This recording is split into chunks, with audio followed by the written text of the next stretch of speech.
நல்லா குழையாம செய்யறதுன்னு பார்க்கலாம் வாங்க. அதுக்கு முன்னாடி நீங்க நம்ம சேனலை சப்ஸ்கிரைப் பண்ணலைன்னா சப்ஸ்கிரைப் பண்ணிக்கோங்க. வீடியோவை ஸ்கிப் பண்ணாம பாருங்க. வாங்க இப்போ எப்படி செய்யறதுன்னு பார்க்கலாம். 2 பெரிய வெங்காயம் நீல வாக்குல கட் பண்ணி எடுத்துக்கோங்க. 4 தக்காளி அரைச்சு எடுத்திருக்கேன். 10 பல் அளவு பூண்டு குட்டி குட்டியா கட் பண்ணி வச்சிருக்கேன். தாளிப்புக்கு கொஞ்சமா ஸ்பைசஸ் எடுத்துக்கோங்க. 1 டீஸ்பூன் அளவுக்கு ஜீரகம், 1/4 டீஸ்பூன் அளவுக்கு பெருஞ்சீரகம், ஒரு 4 பச்சை மிளகாய், பிரிஞ்சி இலை, புதினா, கொத்தமல்லி, கறிவேப்பிலை, 1 டேபிள் ஸ்பூன் அளவுக்கு இஞ்சி பூண்டு விழுது ஆட் பண்ணிக்கலாம். 1/2 முடி தேங்காயை துருவி பால் எடுத்து வச்சிருக்கேன். 1 கப் அளவு பாஸ்மதி ரைஸை 20 நிமிஷம் ஊற வச்சு எடுத்திருக்கேன். நம்ம சமையல் ஸ்டார்ட் பண்ணும்போது ஊற வச்சா கரெக்டா இருக்கும். 8 முந்திரி எடுத்திருக்கேன். இப்போ வாங்க எப்படி செய்யறதுன்னு பார்க்கலாம். இப்போ ஸ்டவ் ஆன் பண்ணி ஒரு குக்கர் வச்சுக்கோங்க. குக்கர் நல்லா சூடானதும் அது கூட 2 டேபிள் ஸ்பூன் அளவுக்கு நெய் சேர்த்துக்கலாம். ஒரு 3 டேபிள் ஸ்பூன் அளவுக்கு நல்லெண்ணெய் சேர்த்துக்கோங்க. தக்காளி சாதத்துக்கு நல்லெண்ணெய் சேர்த்தா நல்ல வாசமா இருக்கும். அதனால 3 டேபிள் ஸ்பூன் அளவுக்கு நல்லெண்ணெய் சேர்த்துக்கோங்க. இப்போ எண்ணெய் நல்லா சூடாகட்டும். இப்போ எண்ணெயும் நெய்யும் நல்லா சூடாயிருச்சு. அது கூட எடுத்து வச்சிருக்க பிரிஞ்சி இலை, பட்டை, 3 ஏலக்காய், 3 கிராம்பு, ஜீரகம், பெருஞ்சீரகமும், அப்புறம் முந்திரி எல்லாத்தையும் சேர்த்து நல்லா கலந்து விட்டுருங்க.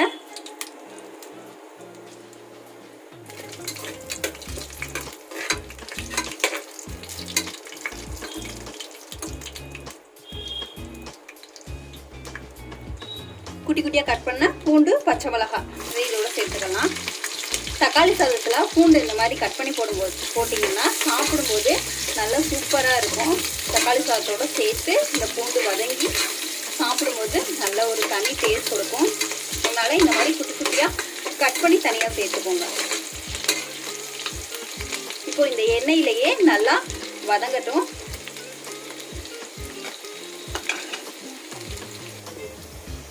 இப்போ பூண்டு நல்லா வதங்கினதும் அது கூட நம்ம எடுத்து வச்சிருக்க பெரிய வெங்காயத்தை சேர்த்துடலாம்.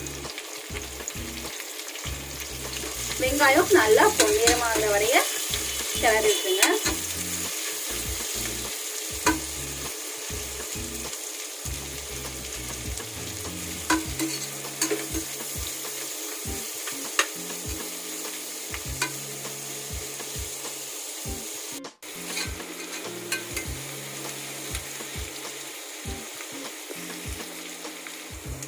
இப்போ வெங்காயம் நல்லா வதங்கிருச்சு. அது கூட ஒரு 2 டேபிள் ஸ்பூன் அளவுக்கு இஞ்சி பூண்டு விழுது சேர்த்துக்கலாம்.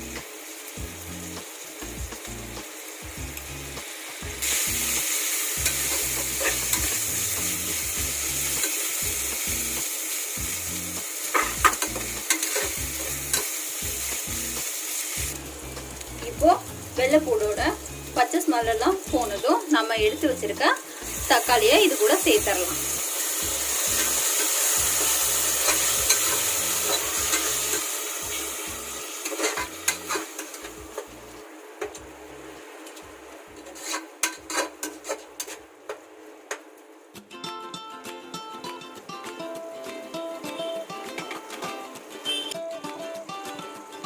ஒரு டேபிள் ஸ்பூன் அளவுக்கு மிளகாய்த்தூள், 1/4 டீஸ்பூன் அளவுக்கு மஞ்சத்தூள், 1 டீஸ்பூன் அளவுக்கு கரம் மசாலா, 1 டேபிள் ஸ்பூன் அளவுக்கு மல்லித்தூள் எல்லாத்தையும் சேர்த்து நல்லா கலந்து வச்சுங்க.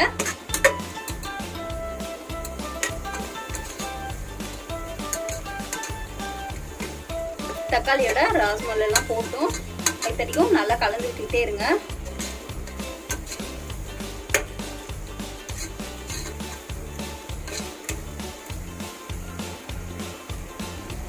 லாஸ்ட்டாக கொஞ்சமாக கருவேப்பிலை, கொத்தமல்லி இதெல்லாம் சேர்த்துக்கலாம்.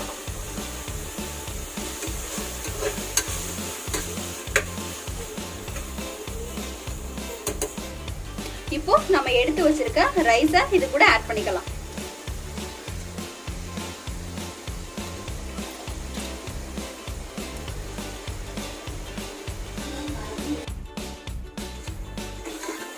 இப்போ அந்த கிரேவியோட ரைஸை நல்லா கலந்து விடுங்க.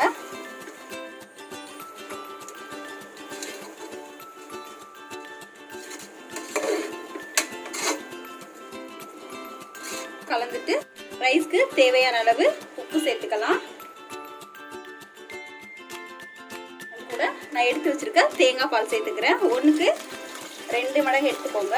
நம்ம 20 நிமிஷம் அரிசியை ஊற வச்சிருக்கிறதுனால 1.25 கப் அளவுக்கு தேங்காய் பாலும் தண்ணியும் எடுத்துக்கலாம். இப்போ விசில் போட்டு 2 விசில் வச்சு எடுத்துக்கலாம்.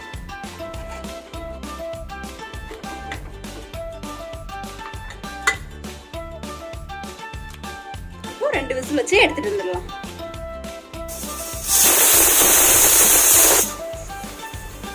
இப்போ 2 விசில் வந்தாச்சு. ப்ரெஷர் எல்லாம் குறைஞ்சதுக்கு அப்புறம் நம்ம இப்போ குக்கரை ஓபன் பண்ணி பார்த்துடலாம்.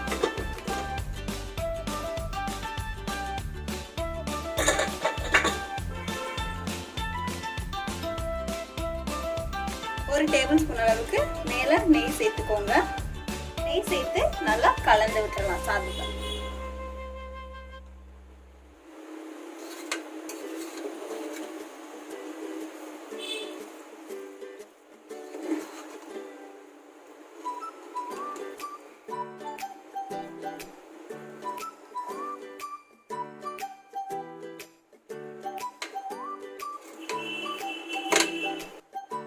சாதத்தோட நல்ல நெய்யை கலந்து விட்டுருங்க. நெய் ஸ்மெல்லோட சூப்பராக இருக்கும்.